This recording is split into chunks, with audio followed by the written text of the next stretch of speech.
Russia's economy has seen better days. Oil prices are crashing, the value of the ruble is plunged to a historic low, and interest rates are soaring. Any one of those things would take a toll on a president's popularity.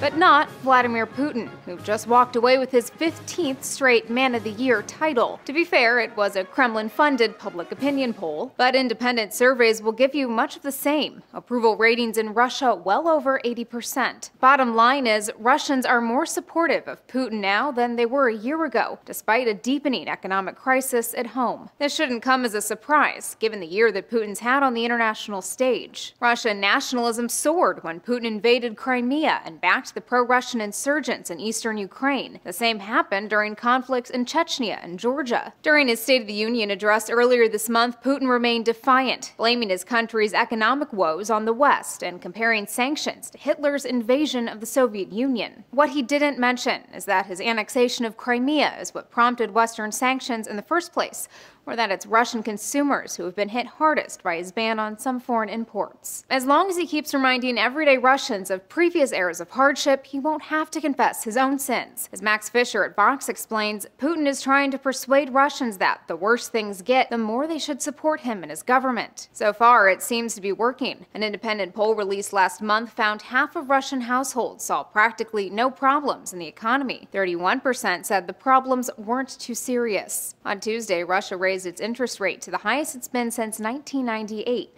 the year Russia defaulted on its debt. For Newsy, I'm Elizabeth Hagedorn, multiple sources, a broader view.